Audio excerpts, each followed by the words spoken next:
El último pensamiento que tuve antes de caer fue que las manos que me empujaron eran más pequeñas de lo esperado. No eran las manos de mi hijo Daniel, eran las manos de mi nuera, Carolina. Pero antes de continuar, comenta aquí de qué ciudad o país estás viendo esta historia. Me encanta saber de dónde me escuchan.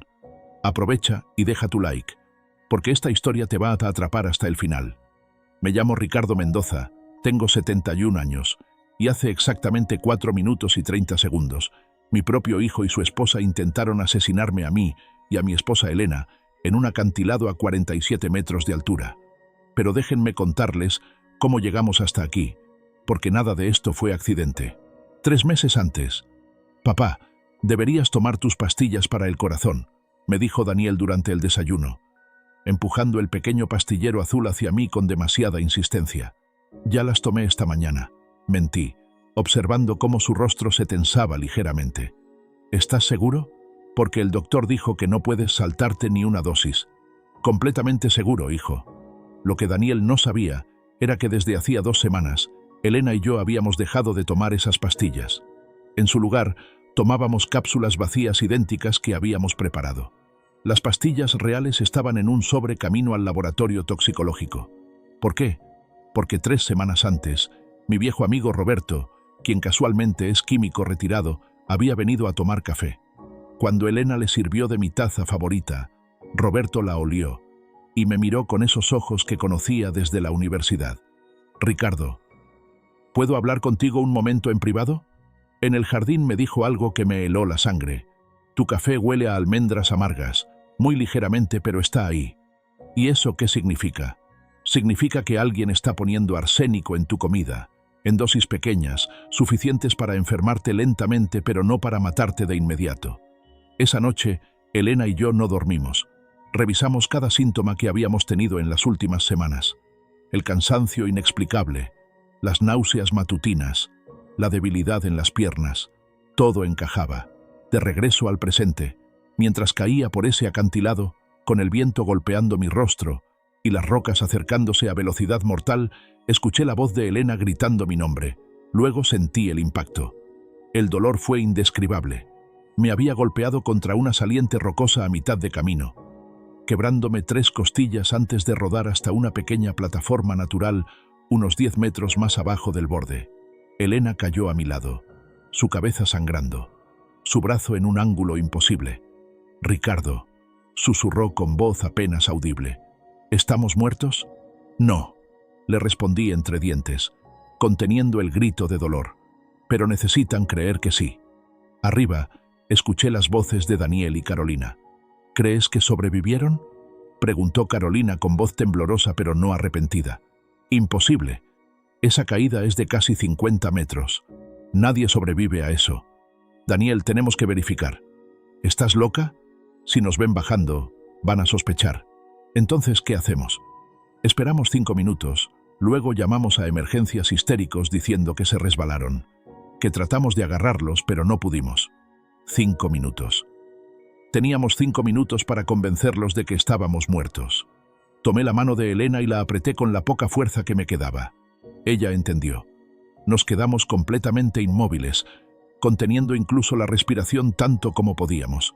El dolor era insoportable, pero el miedo de movernos y que nos vieran era peor. Escuché pasos aproximándose al borde del acantilado. Daniel y Carolina se asomaban para verificar. «No los veo», dijo Carolina. «Hay demasiados arbustos». «Está bien, eso es bueno. Significa que los equipos de rescate tampoco los verán de inmediato». «Daniel, tenemos que irnos. Alguien podría vernos aquí».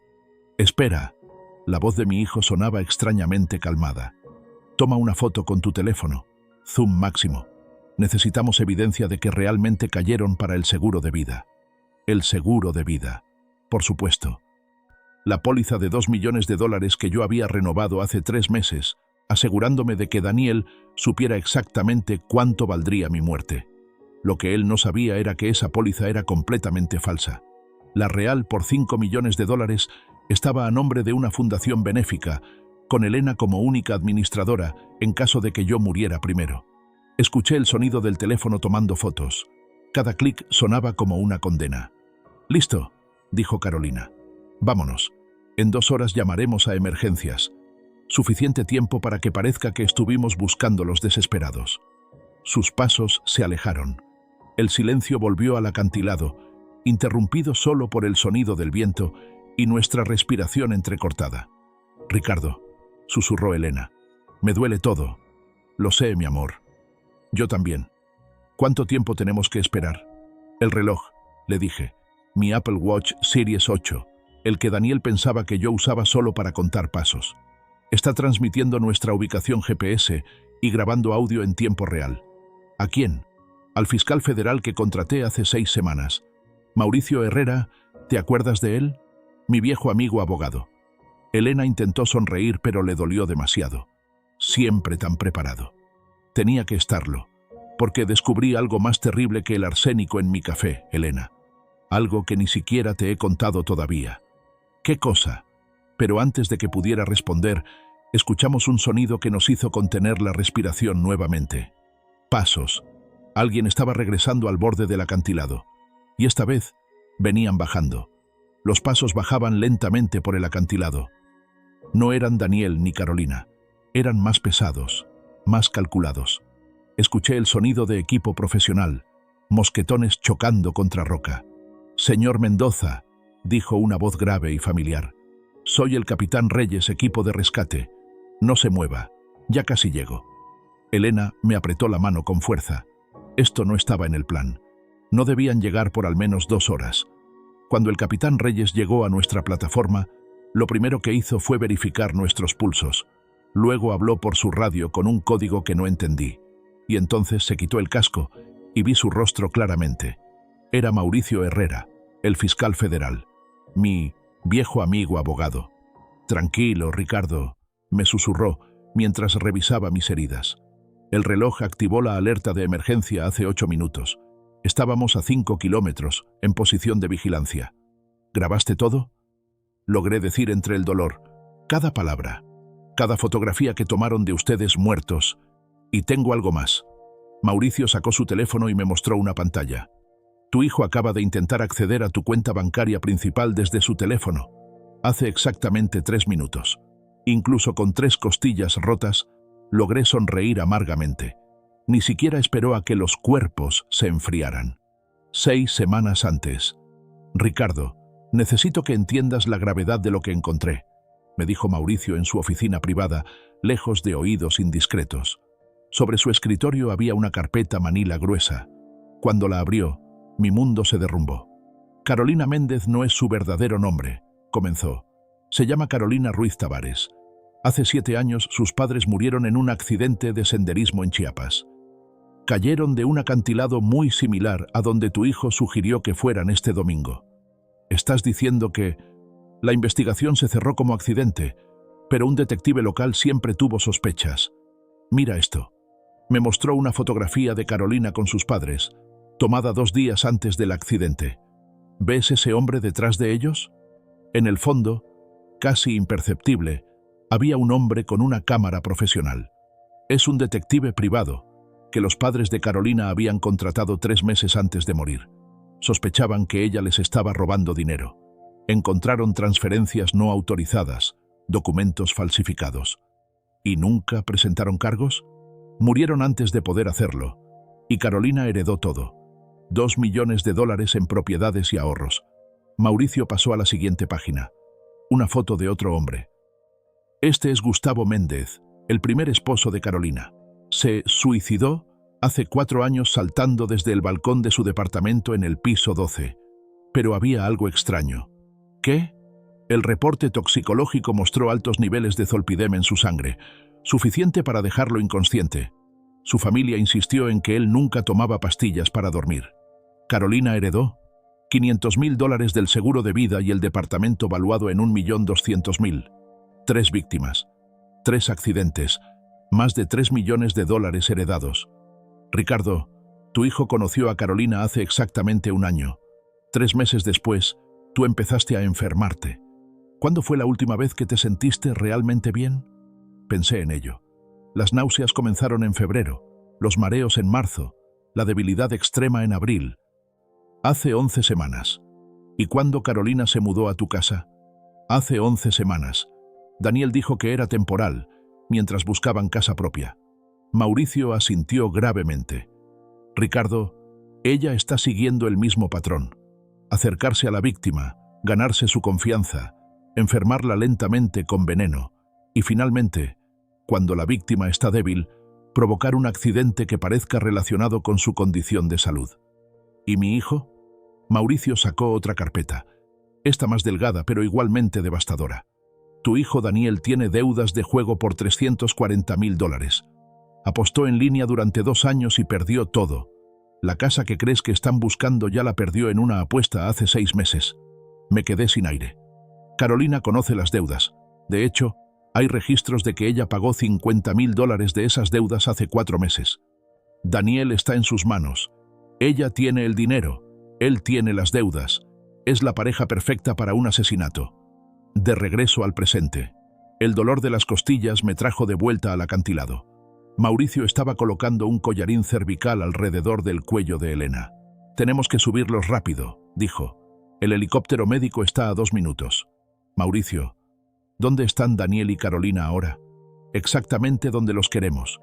Se dirigieron a su casa, probablemente a empezar el teatro de la angustia antes de llamar a emergencias.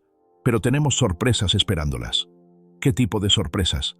Hace 3 semanas, con tu autorización, instalamos cámaras y micrófonos en toda tu casa, cada habitación, cada pasillo. Y hoy, mientras ustedes hacían esta caminata, mi equipo instaló 2 más en la sala y en la cocina. ¿Por qué más? Porque necesito que hablen, que se sientan seguros, que confiesen sin saber que los estamos grabando. Mauricio sonrió. Y funcionó.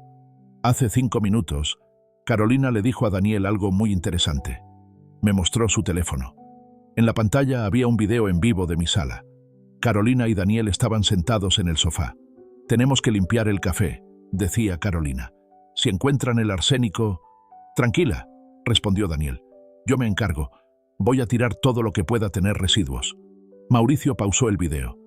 Confesión completa de envenenamiento. En video, con fecha y hora. Inadmisible en corte si no tuviera tu autorización, pero la tenemos. El sonido del helicóptero se acercaba. Mauricio me miró directamente. Ricardo, hay algo más que necesitas saber antes de que te subamos. ¿Qué? Encontramos a una 4ª víctima potencial de Carolina. ¿Quién? Tu hermana, la que murió hace 2 años en ese accidente automovilístico. El mundo se detuvo. Mi hermana Lucía, la que había muerto cuando su coche se salió del camino en una curva que había manejado 1000 veces. Carolina la conocía, continuó Mauricio. Trabajaban juntas en el mismo edificio. Tu hermana tenía un seguro de vida de $1 millón. El beneficiario era su esposo, pero si él moría primero, el beneficiario alterno era... tú. Dios mío. Si tú hubieras muerto primero que Lucía, Daniel hubiera heredado ese $1 millón también, eventualmente. Las piezas encajaban de forma aterradora. Carolina no solo estaba matando por dinero, estaba construyendo un imperio de herencias encadenadas. El helicóptero aterrizó en una zona plana a 20 metros de nosotros. Los paramédicos bajaron corriendo con camillas. Una última cosa, me dijo Mauricio mientras me preparaban para el traslado. ¿Qué era eso tan terrible que ibas a contarle a Elena? Algo peor que el arsénico. Lo miré a los ojos. Encontré el testamento original de Carolina, el que dejó antes de casarse con mi hijo. Y... Daniel no es el único heredero si yo muero. Hay otra persona en ese testamento. ¿Quién? El hijo que Carolina tuvo hace 10 años. Un hijo que dio en adopción. Un hijo que ahora tiene acceso completo a sistemas de salud y registros médicos. Mauricio se puso pálido. ¿Me estás diciendo que hay un tercer jugador en esto? Y ni Daniel ni Carolina saben que existe. El helicóptero nos llevó a una clínica privada en las afueras de la ciudad, no al hospital público como hubiera sido normal. Esto también era parte del plan. Hospital Ángeles del Pedregal, sector privado, me explicó Mauricio mientras los paramédicos estabilizaban mis costillas. La doctora Ramírez es una vieja amiga tuya. Sirvieron juntos en la guerra hace 40 años. Silvia está aquí, dijo Elena débilmente desde su camilla. No he hablado con ella en 20 años. Por eso es perfecta, respondió Mauricio. Daniel ni siquiera sabe que existe. Los registros médicos van a mostrar que fueron trasladados a un hospital público en Toluca. Pero en realidad, Van a estar aquí, completamente fuera del radar. Cuando aterrizamos, la doctora Silvia Ramírez nos esperaba con un equipo completo. Tenía 68 años, pero sus ojos seguían siendo tan afilados como cuando salvaba vidas en zonas de combate. Ricardo Mendoza, dijo con una sonrisa triste mientras revisaba mis heridas. Siempre dijiste que volverías a necesitarme en una emergencia. No pensé que sería tu propio hijo quien te pusiera en una. Silvia, ¿cuánto daño real tengo? 3 costillas fracturadas, contusión pulmonar menor, laceración en el hombro. Doloroso pero no letal.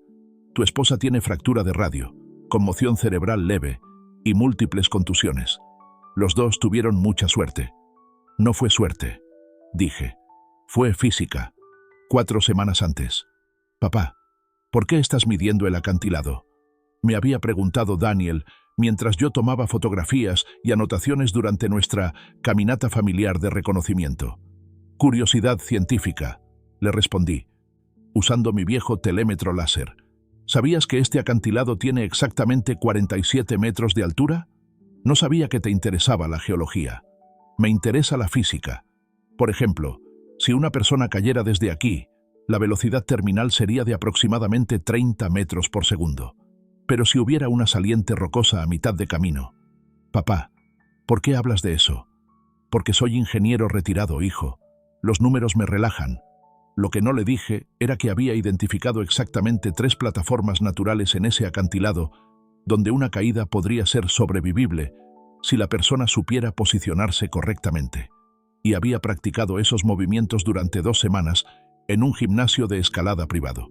El instructor me había mirado como si estuviera loco cuando le expliqué lo que necesitaba aprender.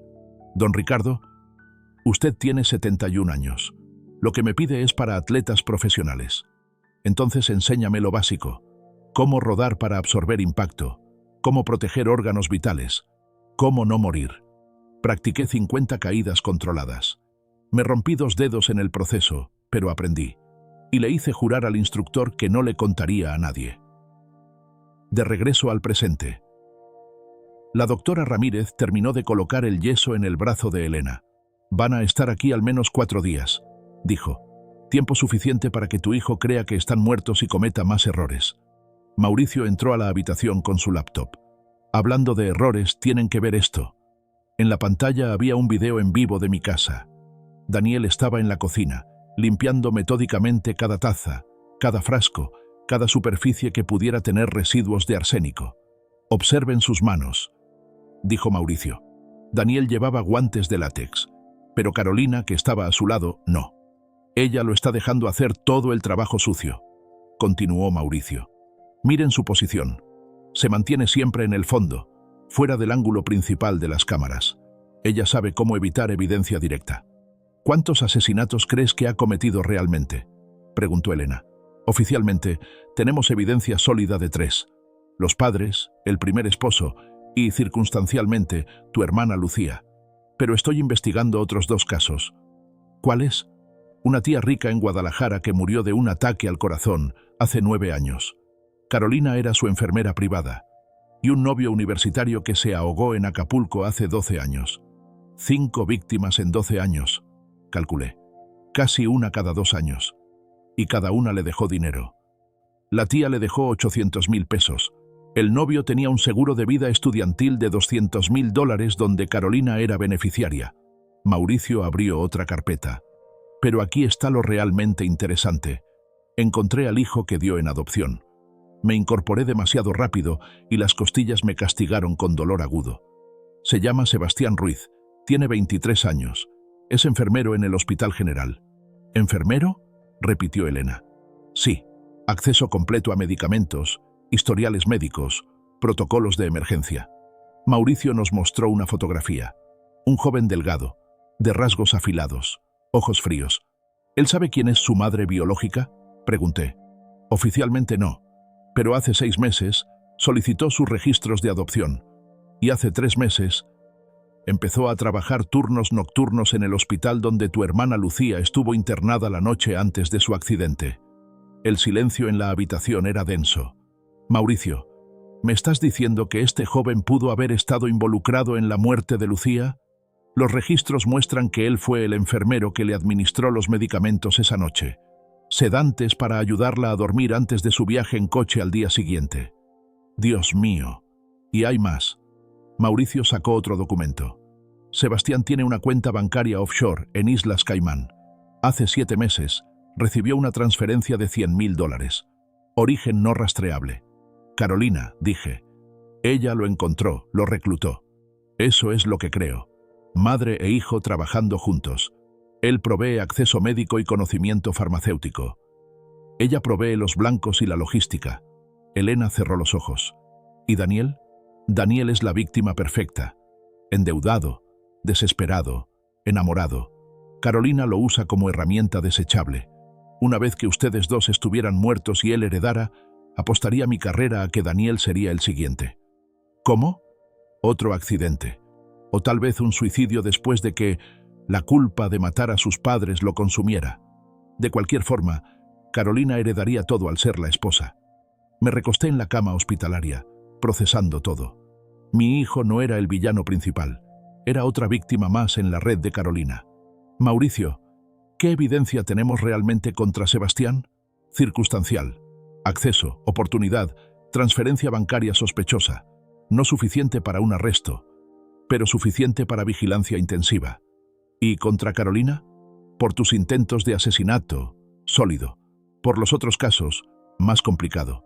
Necesitamos más. En ese momento, el teléfono de Mauricio sonó. Contestó, escuchó, y su cara se transformó. Enciende el canal de noticias, le dijo a la doctora Ramírez. En la televisión apareció un reportero frente a mi casa. Tragedia en la Ciudad de México. El empresario retirado Ricardo Mendoza y su esposa Elena fueron reportados desaparecidos tras una caminata familiar en las montañas. Su hijo Daniel Mendoza ha ofrecido una recompensa de $500,000 por información sobre su paradero. La cámara enfocó a Daniel con ojos rojos, voz quebrada. Por favor, si alguien vio algo, cualquier cosa, llamen a este número. Mis padres son todo lo que tengo. No puedo perderlos. Su actuación era perfecta. Casi me convence a mí mismo. Pero entonces la cámara capturó algo en el fondo. Carolina, de pie detrás de Daniel, observando el espectáculo. Y por una fracción de segundo, cuando pensó que nadie la veía, sonrió. Una sonrisa pequeña, fría, victoriosa. La sonrisa de alguien que acababa de salirse con la suya. O eso creía ella. Durante las siguientes 48 horas en la clínica, observamos cada movimiento de Daniel y Carolina a través de las cámaras ocultas. Fue como ver una obra de teatro macabra donde cada actor jugaba su papel perfectamente. Daniel lloraba genuinamente. Llamaba a mi celular cada hora, dejando mensajes desesperados. Había contratado un equipo de búsqueda y rescate con dinero que no tenía. El pobre idiota realmente creía que estaba haciendo lo correcto, angustiándose por sus padres desaparecidos. Carolina, en cambio, era una maestra del engaño. Consolaba a Daniel, preparaba café, atendía a los vecinos que llegaban a dar el pésame anticipado. Pero Mauricio había notado algo. Observen sus ojos, nos dijo, pausando el video.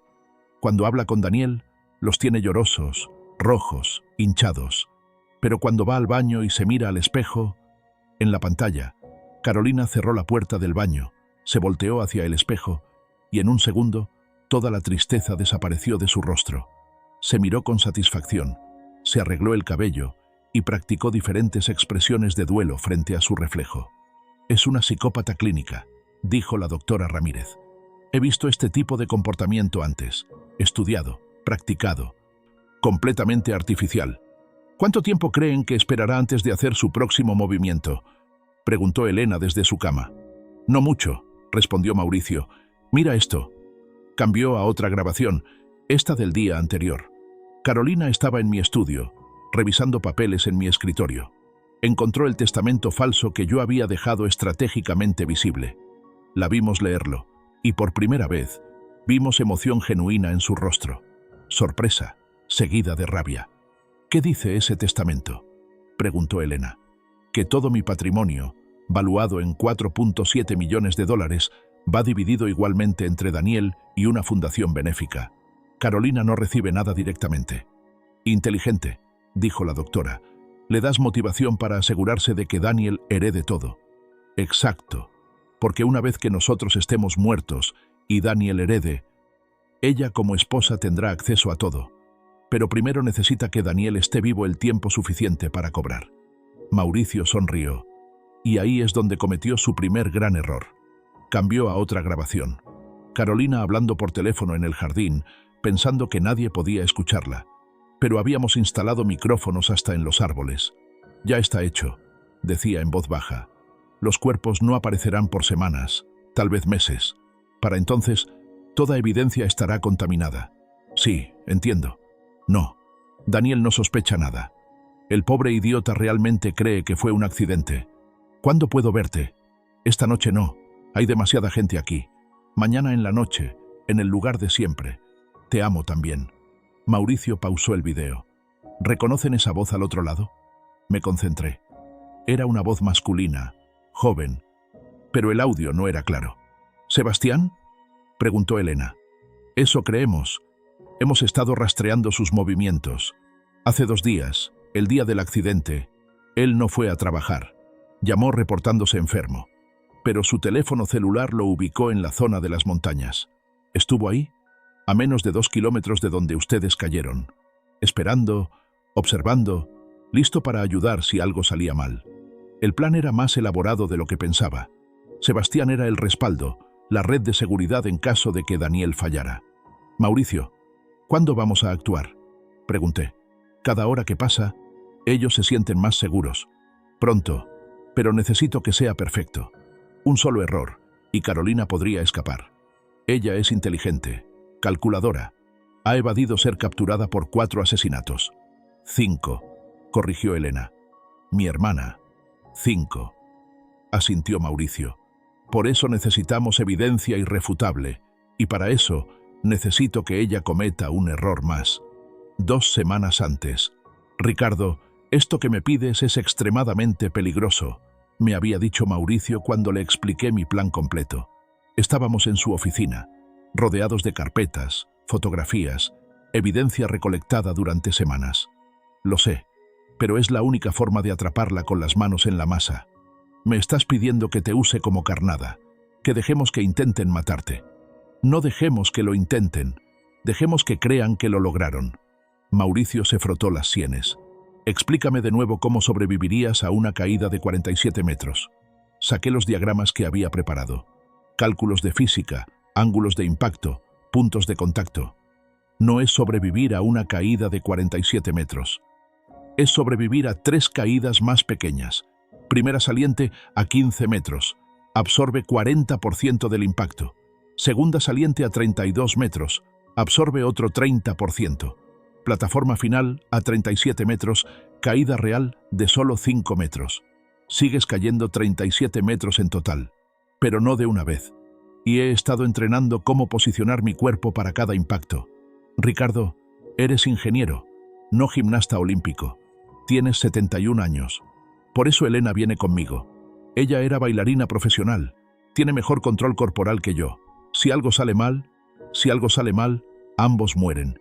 Y entonces Daniel y Carolina realmente ganan.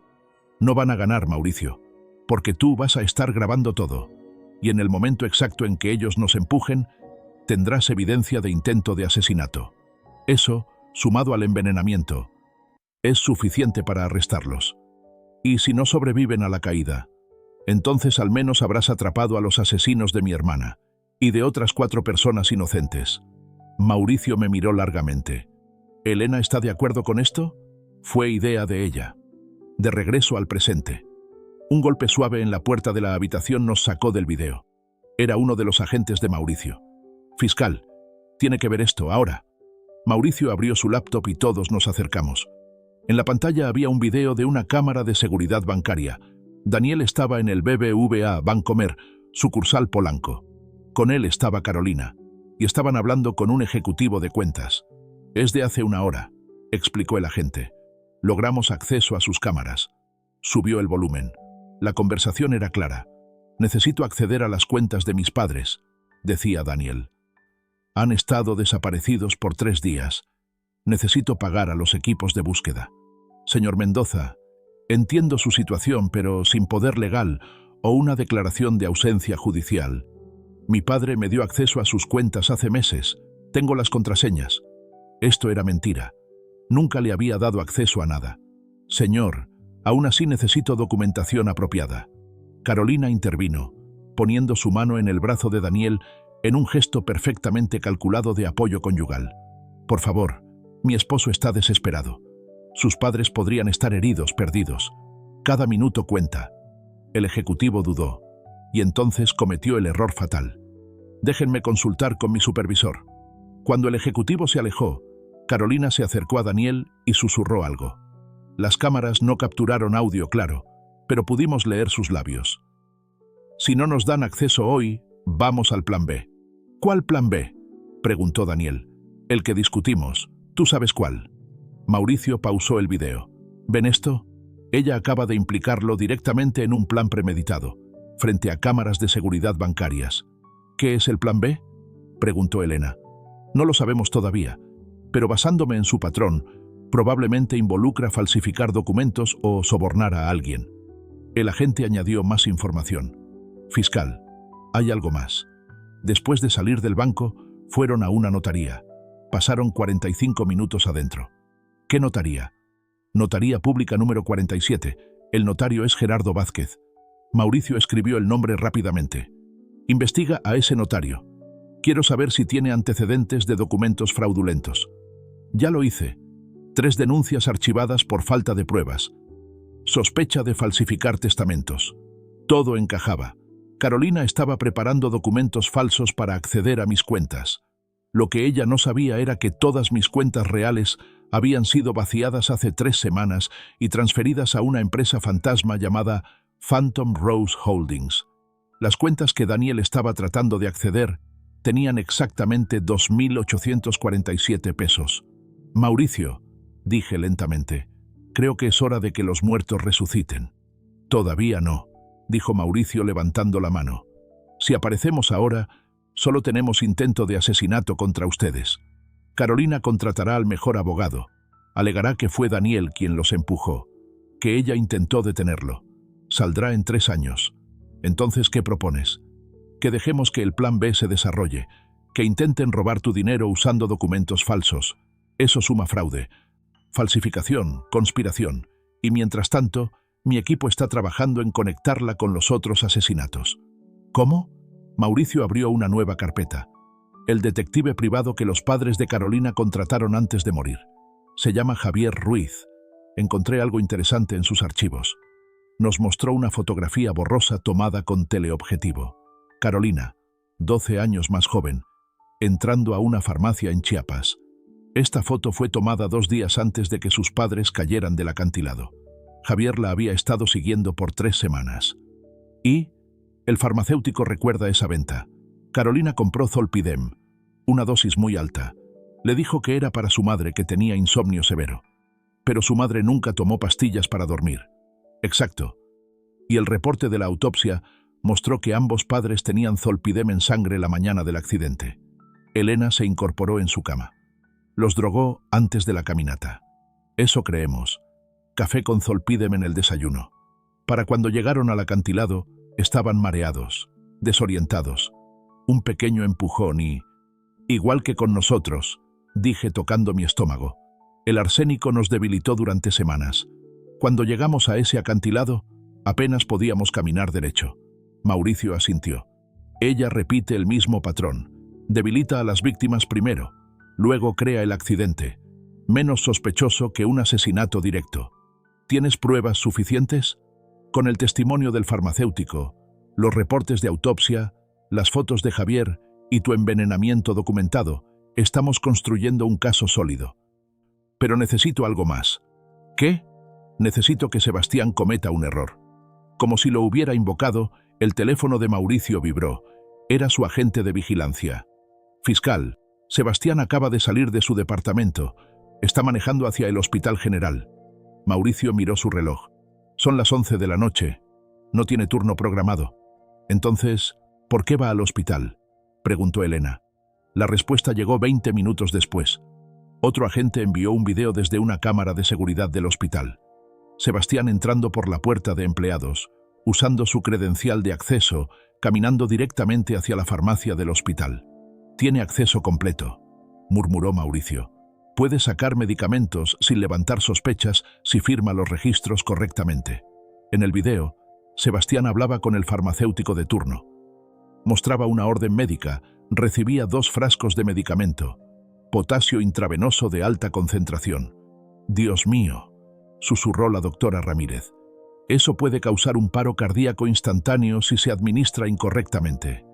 «¿Para qué lo necesitaría?», preguntó Elena. Mauricio y yo nos miramos. Ambos llegamos a la misma conclusión aterradora al mismo tiempo.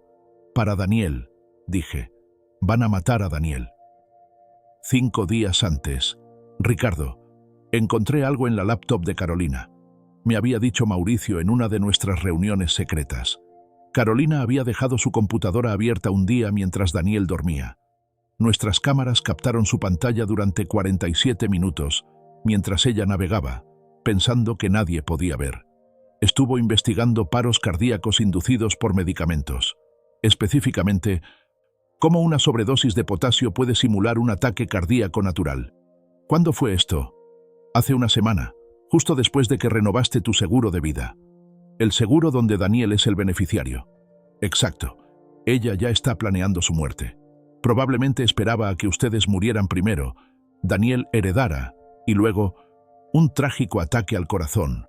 La viuda desconsolada hereda todo. De regreso al presente. «Tenemos que advertirle a Daniel», dijo Elena. «No podemos», respondió Mauricio. «Si lo hacemos, toda la investigación se compromete. Carolina desaparecerá.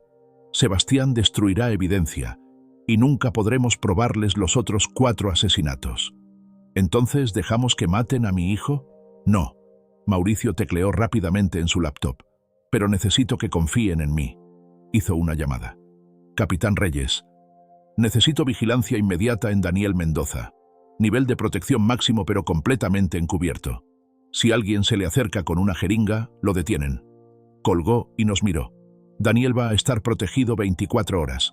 Agentes encubiertos como vecinos, como repartidores, como turistas.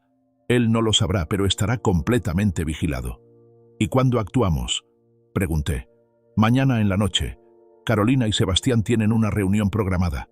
Nuestro informante en la notaría corrupta nos avisó que el notario Vázquez terminará los documentos falsos mañana a las 6 p.m. «¿Qué tipo de documentos?». «Un poder notarial falsificado donde tú supuestamente le diste a Daniel acceso completo a todas tus cuentas 2 días antes del accidente. Y un testamento nuevo, también falsificado, donde dejas todo directamente a Daniel sin ninguna restricción. Eso es fraude en múltiples niveles. Y lo mejor es que tenemos al notario bajo vigilancia. Ya confesó todo a cambio de inmunidad. Va a entregar los documentos con un rastreador GPS incorporado y va a grabar toda la conversación». Elena me tomó la mano. «¿Y nosotros? Ustedes van a hacer su gran aparición exactamente cuando Carolina firme esos documentos falsos. Muerte resucitada, evidencia en mano, fiscal federal presente. No tendrá escapatoria». Sonaba perfecto. Demasiado perfecto. «¿Qué puede salir mal?», pregunté. Mauricio dudó antes de responder. «Si Carolina sospecha algo, si ve un solo detalle fuera de lugar, podría huir. Tiene dinero suficiente, conexiones y probablemente pasaportes falsos. Si se escapa ahora, nunca la atraparemos», completé. «Y seguirá matando», añadió Elena. El silencio en la habitación era pesado. «Entonces no puede haber errores», dije finalmente. «Ni uno solo». Mauricio asintió. «Por eso necesito que se queden aquí hasta mañana en la noche, completamente ocultos. Oficialmente, siguen desaparecidos, presumiblemente muertos. Los equipos de búsqueda van a encontrar evidencia plantada mañana en la mañana». «¿Qué tipo de evidencia?». «Tu reloj inteligente, destrozado, con sangre. El bolso de Elena rasgado. Suficiente para que declaren el área como escena de crimen probable, pero no suficiente para confirmar muerte. Mantendrá la presión sobre Carolina y Daniel. Era un plan perfecto. Todos los elementos en su lugar. Todas las piezas moviéndose hacia el jaque mate final. Pero había algo que me molestaba. Algo que no encajaba completamente. «Mauricio, si Carolina es tan inteligente, tan cuidadosa, ¿Por qué dejaría tantas huellas ahora? ¿Por qué ir al banco públicamente? ¿Por qué usar un notario conocido por ser corrupto? Mauricio se quedó en silencio. Elena también lo había notado. Ella sabe, susurró Elena. De alguna forma, ella sabe que la estamos observando. Imposible, dijo Mauricio, pero su voz no sonaba convincente. Revisamos todo. Las cámaras son invisibles, los micrófonos están dentro de las paredes, los agentes están a kilómetros de distancia. Entonces, explícame por qué una mujer que ha evitado ser capturada por 4 asesinatos de repente actúa tan descuidadamente. Insistí. Mauricio se quedó pensando. Luego abrió su laptop y comenzó a revisar todas las grabaciones de los últimos 3 días en velocidad rápida. «Ahí», dijo Elena de repente. «Detén ahí». Era una grabación de Carolina en mi estudio 2 días después del accidente. Estaba mirando un cuadro en la pared. Se acercó, lo tocó, lo ajustó ligeramente. Luego miró directamente a donde estaba la cámara oculta. No la veía. Era imposible verla. Estaba camuflada dentro de un detector de humo falso. Pero sonrió, directamente a la cámara, como si supiera. «Dios mío», murmuró Mauricio. «¿Cuánto tiempo llevas sabiendo?» Revisamos más grabaciones y encontramos más momentos. Carolina, casualmente, pasando la mano sobre un micrófono oculto, hablando más fuerte de lo normal cerca de las cámaras, posicionándose siempre en el ángulo perfecto para ser vista. «Nos está dando un show», dije. «Todo lo que hemos grabado ella quería que lo grabáramos». «¿Por qué haría eso?» «Porque está construyendo su defensa», respondió Elena. «Miren cómo actúa en las grabaciones. Siempre es Daniel quien sugiere cosas. Ella solo asiente. Es Daniel quien limpia el arsénico. Ella solo observa. Es Daniel quien va al banco. Ella solo lo acompaña». Tenía razón. Carolina había sido extremadamente cuidadosa en nunca ser la que iniciaba acción incriminatoria. «Si esto llega a juicio», continuó Elena, «ella dirá que Daniel la manipuló, que ella no sabía nada, que tiene miedo de él. Y las cámaras la harían parecer inocente», completé. Mauricio cerró la laptop con fuerza. «Entonces nos adelantó, nos jugó». «No», dije lentamente. «Ella cree que nos adelantó, pero hay algo que no sabe». «¿Qué?» «Que sobrevivimos». El silencio se extendió mientras todos procesábamos las implicaciones. «Ella cree que nos está engañando desde su posición de ganadora», continué. «Pero no sabe que nosotros estamos vivos, observando, planificando». «Pero si ella sabe de las cámaras», dijo Mauricio, «entonces también sabe que cuando aparezcan vivos, todo su show de inocencia se derrumba. A menos que...» Elena se detuvo, su cara palideciendo. «A menos que no planee que sobrevivamos mucho tiempo después de aparecer». La comprensión nos golpeó a todos simultáneamente. «Es una trampa», dijo Mauricio. «La reunión de mañana es una trampa. Sebastián estará ahí», agregué, «con el potasio. No para Daniel, para nosotros». Mauricio marcó inmediatamente su teléfono. «Necesito equipos de seguridad triplicados, ahora, y quiero que Sebastián sea arrestado esta misma noche». Pero antes de que pudiera hacer la llamada, su teléfono recibió una alerta. En la pantalla apareció un mensaje de su equipo de vigilancia. «Sebastián Ruiz acaba de abordar un vuelo a Cancún. Despega en 20 minutos». «¿Qué?». Mauricio revisó frenéticamente su sistema. «No teníamos alerta de reservación de vuelo.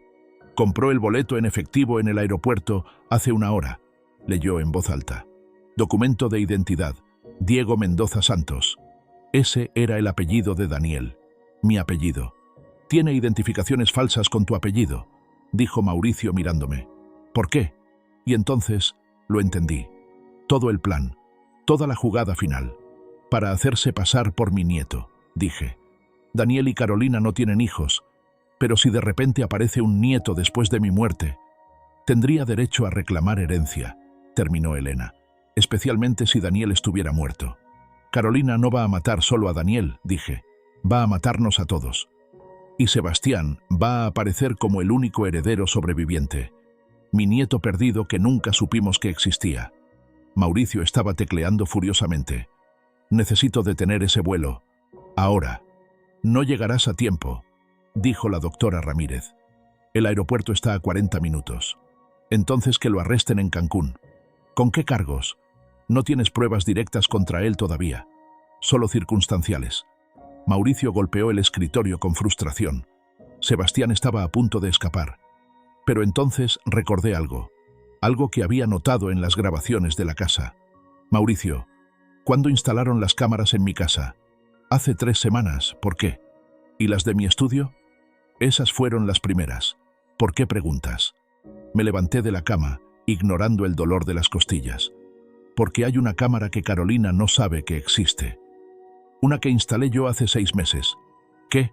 En mi caja fuerte, apuntando directamente a la puerta, grabando en loop continuo a un servidor en la nube. Le di a Mauricio mi contraseña. Él accedió al servidor, y ahí estaba. Carolina, hace 2 meses abriendo mi caja fuerte. ¿Cómo sabía la combinación? No lo sé, pero la abrió. Y sacó documentos, papeles de propiedad, testamentos antiguos, pólizas de seguro. Los fotografió todos con su teléfono. Esto prueba allanamiento, robo de información privada, dijo Mauricio. Sigue mirando, le dije. En el video, Carolina hizo algo más. Sacó un sobre de su bolso y lo puso dentro de mi caja fuerte. Lo escondió debajo de otros documentos. ¿Qué es eso?, preguntó Elena. No lo sé, pero está ahí, en mi caja fuerte, en este momento. Mauricio hizo otra llamada. Necesito una orden judicial para abrir una caja fuerte. Sí, evidencia en video de manipulación. Lo necesito en 1 hora. Mientras esperábamos la orden, observamos más del video. Carolina revisando cada documento en mi caja fuerte, tomando fotos de todo, y luego, justo antes de cerrar la puerta, mirando directamente a la cámara. Otra vez, esa sonrisa, como si supiera que estaba siendo grabada. Ella sabía de tu cámara también, dijo Mauricio.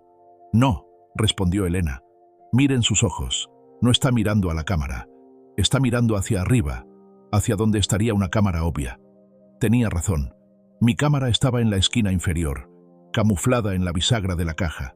Carolina había mirado hacia arriba, al lugar donde cualquier persona pondría una cámara de seguridad obvia. No sabía de esta, confirmé.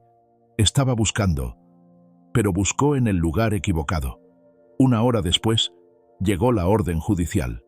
Mauricio envió un equipo a mi casa con la combinación de la caja fuerte. 10 minutos después, nos enviaron una foto del contenido del sobre que Carolina había escondido.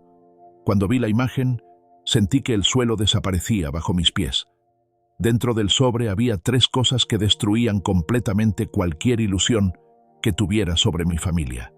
Primero, un certificado de defunción. Falso, pero perfectamente elaborado. Mi certificado de defunción, fechado 2 días después del accidente. Causa de muerte. Trauma por caída. Firmado por un médico forense que, según investigación rápida de Mauricio, existía pero estaba jubilado en Guadalajara. Segundo, un testamento. También falso. Supuestamente firmado por mí 2 semanas antes del accidente, donde dejaba todo a Daniel como único heredero. Sin fundaciones benéficas, sin restricciones. Notarizado por Gerardo Vázquez, el notario corrupto. Y tercero, lo que me rompió completamente. Una carta escrita a mano, con mi letra, con mi firma. ¿Cómo es posible?, susurré. Mauricio amplió la imagen. La carta estaba dirigida a Daniel. Decía que yo sabía que mi tiempo se acababa, que quería pedirle perdón por ser un padre distante, que confiaba en que él cuidaría de su madre. Es falsa, dijo Elena inmediatamente. Tú nunca has sido un padre distante, pero la letra es mía. Mauricio hizo zoom en la firma. Ricardo, ¿firmaste algo en las últimas semanas? ¿Cualquier documento?, pensé, y recordé. Hace 1 mes, Daniel me pidió que firmara una petición para mejorar el parque del vecindario. Dijo que necesitaban firmas de residentes. ¿Qué firmaste exactamente? Una hoja en blanco en la parte inferior. La petición estaba en otra hoja que él sostenía. Te hizo firmar una hoja en blanco, dijo Mauricio. Carolina escaneó tu firma, la incorporó digitalmente en esta carta. Probablemente usó muestras de tu escritura de documentos viejos para generar el texto con IA. ¿Todo esto lo planeó hace 1 mes? Más tiempo. Esto requiere preparación. Ella sabía exactamente qué necesitaría cuando ustedes estuvieran muertos. Elena tomó mi mano. Ricardo, ¿esto significa que cuando aparezcamos vivos mañana, Estos documentos perderán todo valor, completé. No pueden declararnos muertos si estamos vivos, pero también significa, añadió Mauricio lentamente, que Carolina tiene un plan alternativo para cuando aparezcan, porque ella es demasiado inteligente para no tenerlo. Como si lo hubiera invocado, su teléfono vibró. Era un video en tiempo real de mi casa. Carolina estaba en la cocina, sola, hablando por teléfono. «Ya sé que están vivos», decía con voz tranquila. «Lo supe desde el primer día. No, estúpido, porque la caída que Ricardo describió en sus notas de ingeniería era sobrevivible. Dejó los cálculos en su escritorio hace 3 semanas. Los quería que los encontrara. Obviamente es una trampa. Por eso dejé mi propia trampa en la caja fuerte. Mañana, cuando aparezcan en la notaría, van a encontrar una sorpresa». Mauricio pausó el video. «¿Dejaste notas de ingeniería visibles?» «Nunca», respondí. «Yo destruí todos esos cálculos». «Entonces ella está mintiendo», dijo Elena. «Está diciendo eso por las cámaras. Quiere que pensemos que ella sabe más de lo que realmente sabe». «Oh», dijo Mauricio, «realmente sabe que están vivos y está advirtiendo a alguien». «¿A Sebastián?» «Él ya está en el aire rumbo a Cancún. No puede contestar llamadas». «Entonces, ¿a quién le habla?» La respuesta llegó 5 minutos después. Un agente de Mauricio identificó el número al que Carolina había llamado. «Es un celular prepagado registrado a nombre de Pedro Castillo. No existe ningún Pedro Castillo con esa identificación». «Otra identidad falsa», dijo Mauricio. «¿De quién?» «No lo sabemos, pero quien sea, es el tercer jugador, y está en la ciudad». En ese momento, la puerta de mi habitación se abrió. Era la enfermera de turno con medicamentos, excepto que no era la enfermera que había estado cuidándonos. Era alguien nuevo, más joven, con ojos que me parecieron vagamente familiares. «Buenas noches», dijo con voz suave. «Soy la enfermera Patricia. Vengo a administrar sus medicamentos nocturnos». Mauricio se puso tenso inmediatamente. Su mano fue disimuladamente hacia su cinturón donde guardaba su arma. La enfermera lo notó y sonrió. «Tranquilo, fiscal Herrera. Soy enfermera real. Pueden verificar mis credenciales». «¿Cómo sabe que soy fiscal?» «Porque Carolina me contrató para verificar si Ricardo Mendoza realmente estaba aquí». El silencio fue absoluto.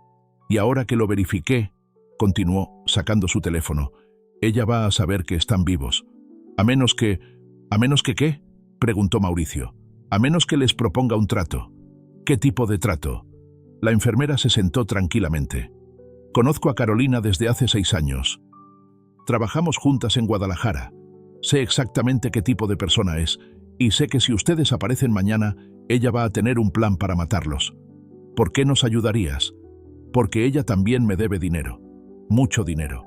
Y si va a prisión, nunca lo veré. Pero si yo les ayudo a atraparla con las manos en la masa, recibirías una recompensa», completó Mauricio. «Exacto. Y tal vez inmunidad por encubrimiento». Mauricio la evaluó cuidadosamente. «¿Qué sabes?» «Sé dónde está el verdadero Pedro Castillo. Sé que planea Carolina para mañana. Y sé algo que ni siquiera el fiscal federal descubrió todavía». «¿Qué?» La enfermera Patricia sacó un sobre de su uniforme. «Sé dónde Carolina escondió el veneno que usó para matar al primer esposo. Y tengo el recibo que prueba que ella lo compró». Me miró directamente. «Señor Mendoza, su hijo Daniel va a morir mañana a las 6 p.m., a menos que hagamos exactamente lo que yo diga. Tienes 30 segundos para convencerme de que no eres parte del plan de Carolina», dijo Mauricio, con la mano todavía cerca de su arma. Patricia sacó su celular y puso un audio en altavoz. Era la voz de Carolina. «Patricia, necesito que vayas al Hospital Ángeles del Pedregal. Sector privado, habitación 307. Verifica si Ricardo Mendoza está ahí. Si lo está, tómale una foto y mándamela. Te pagaré 50.000 pesos». «¿Cuándo fue esto?», preguntó Mauricio. «Hace 2 horas, y aquí está mi respuesta». Mostró su teléfono. Un mensaje enviado a Carolina. «No está en esa habitación. Verifiqué con enfermería. No hay ningún Ricardo Mendoza registrado». «Mentiste», dije, «porque Carolina me debe 300.000 pesos de un trabajo anterior. Y porque sé que si ustedes la atrapan, el fiscal podría ayudarme a recuperar ese dinero como parte de los activos confiscados». Mauricio evaluó la situación. Habla. ¿Qué planea Carolina? Mañana a las 6 p.m., cuando ustedes aparezcan en la notaría, Daniel estará ahí también. Carolina le dijo que el notario tiene documentos importantes que revisar, pero Daniel no sabe que Pedro Castillo estará esperando afuera. ¿Quién es Pedro Castillo? El padre de Carolina, o al menos el hombre que la crió. Fue sicario del cartel de Sinaloa durante 20 años. Ahora está retirado, pero Carolina lo contrató para un último trabajo. El silencio fue absoluto. El papá de Carolina supuestamente murió en ese accidente hace 7 años, dijo Mauricio. Ese era su padrastro. Pedro es su padre biológico. Él fue quien le enseñó a matar sin dejar evidencia. ¿Y qué se supone que hará mañana? Cuando ustedes entren a la notaría, Pedro va a matar a Daniel afuera. Un asalto callejero que salió mal. Testigos verán a un ladrón desconocido huir. Daniel muere. Carolina hereda como viuda, y ustedes pierden a su hijo frente a sus ojos. Elena dejó escapar un sollozo. ¿Por qué nos cuentas esto?, preguntó Mauricio. Porque Carolina me prometió 300.000 pesos por ayudarla con el asesinato de sus padres hace 7 años. Yo manejé la farmacia donde compró el Zolpidem. Falsifiqué los registros, nunca me pagó. Sacó un sobre del bolsillo. Adentro había copias de registros farmacéuticos, recibos, incluso fotografías de Carolina comprando los medicamentos. Esto es evidencia sólida, dijo Mauricio revisando los documentos. ¿Por qué no la entregaste antes? Porque tenía miedo. Pedro Castillo me amenazó. Me dijo que si hablaba, él sabía dónde vivía mi familia. Pero ahora que sé que el fiscal federal está involucrado, que tienen protección, quieres inmunidad total, completó Mauricio. Y mi dinero de vuelta. Mauricio la miró fijamente. Si esto es una trampa, no lo es. Pueden verificar todo lo que digo. Pedro Castillo está registrado en el Hotel Ejecutivo del Centro, habitación 512, bajo el nombre de Pedro Mendoza. Otra vez mi apellido. Se hace pasar por mi hermano, dije con amargura. Es el plan completo, explicó Patricia. Pedro es el hermano perdido de Ricardo. Aparece después de años. Carolina lo conoce por primera vez. Sebastián regresa como el hijo adoptado de Pedro, técnicamente sobrino de Ricardo. Todos con derecho a reclamar herencia. Una familia falsa completa, murmuró Elena. Mauricio hizo llamadas urgentes. En 30 minutos tenía confirmación. Pedro Castillo, antiguo sicario, realmente estaba en ese hotel. Vigilancia establecida. Patricia, dijo Mauricio finalmente, te voy a dar inmunidad condicional, pero vas a hacer exactamente lo que te diga. Lo que sea. Vas a llamar a Carolina. Le dirás que Ricardo está aquí. Le mandarás una foto. ¿Qué? Pero entonces ella cambiará sus planes, y cuando lo haga, la atraparemos. A la mañana siguiente, Patricia envió la foto. Yo, en la cama del hospital, claramente vivo. 15 minutos después, Carolina llamó a Patricia. ¿Estás segura de que es él? Completamente. Está herido pero vivo. Su esposa también. Silencio. Luego, ¿dónde exactamente? Hospital Ángeles del Pedregal, habitación 307. Perfecto. Hiciste bien, Patricia. Tu dinero estará listo mañana. Colgó. Ahora viene, dijo Mauricio. Tenemos equipos rodeando el hospital. No puede escapar. Pero 2 horas después, no era Carolina quien apareció. Era Daniel, solo, confundido, con flores en las manos. Subió directo a nuestra habitación. Cuando abrió la puerta y nos vio, la expresión en su cara fue de shock total. «Papá, mamá, están vivos». Corrió hacia nosotros, las flores cayendo al suelo. Nos abrazó, llorando genuinamente. Y por un momento, doloroso y confuso, vi a mi hijo real. No al conspirador, no al asesino, al niño que había criado. «Daniel», dije suavemente, «¿cómo supiste que estábamos aquí?» Carolina me mandó mensaje. Dijo que los equipos de rescate los encontraron, que estaban heridos pero vivos, que viniera inmediatamente. ¿Dónde está Carolina? En casa. Dijo que llegaría después, que yo viniera primero. Mauricio y yo intercambiamos miradas. Carolina había enviado a Daniel como explorador, para verificar si era trampa. «Daniel», dijo Mauricio mostrando su placa, «necesito que me escuches con mucha atención». Y entonces le contamos todo. El envenenamiento, las cámaras, los otros asesinatos de Carolina. el plan para matarlo después de que heredara. Daniel se puso pálido. No, eso es imposible. Carolina me ama. Ella. Le mostramos los videos, las grabaciones, la evidencia. Cuando terminamos, Daniel estaba en el suelo, destrozado. Ella me dijo que si empujábamos a papá y mamá del acantilado, podríamos salir de las deudas, que nadie sospecharía. Que yo finalmente tendría el dinero para empezar de nuevo. Lloró. Yo no quería. Pero tenía tanto miedo. Le debo dinero a gente peligrosa. Dijeron que me matarían si no pagaba. ¿A quién le debes dinero?, preguntó Mauricio. A un prestamista. Me dio un mes para pagar 340.000 pesos o... ¿Cómo se llama? Pedro Castillo. Todo encajaba. Carolina había orquestado las deudas de Daniel desde el principio. Pedro le había prestado dinero a tasas imposibles. Daniel cayó en la trampa perfecta. Hijo, le dije, vas a ir a prisión. Lo que hiciste es intento de asesinato. Pero si cooperas completamente con el fiscal, haré lo que sea para arreglar esto. Mauricio le puso un micrófono. Vas a regresar a casa. Vas a decirle a Carolina que tus padres están vivos pero muy heridos, que los doctores dijeron que no sobrevivirán más de un día. Y vas a grabar cada palabra que ella diga. Daniel asintió, temblando. 2 horas después, teníamos la confesión completa. Carolina explicándole a Daniel cómo el nuevo plan era envenenarlos en el hospital. Cómo Pedro entraría disfrazado de doctor. Cómo nadie sospecharía. Mauricio dio la orden. Los arrestos fueron simultáneos. Carolina en mi casa, Pedro en el hotel. Sebastián fue detenido al aterrizar en Cancún. El notario Vázquez se entregó voluntariamente. En total, 5 personas arrestadas, 4 asesinatos probados, 2 intentos de asesinato, múltiples cargos de fraude y conspiración. 6 meses después, Daniel recibió 12 años de prisión con posibilidad de libertad condicional a los 8 por cooperar.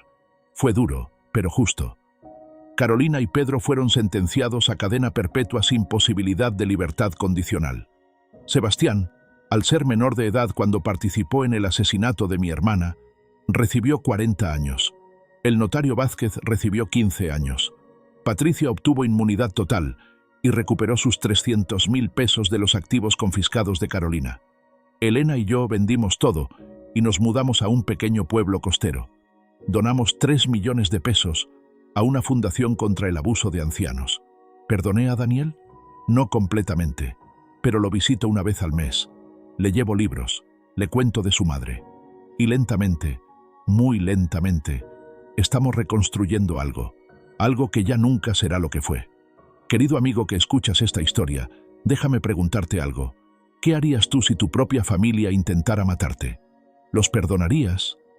Yo aprendí que el amor familiar no es incondicional, que la sangre no siempre es más espesa que el agua, y que a veces la familia que eliges es más fuerte que la familia que te tocó. Cuéntame en los comentarios qué harías tú y desde qué país me escuchas.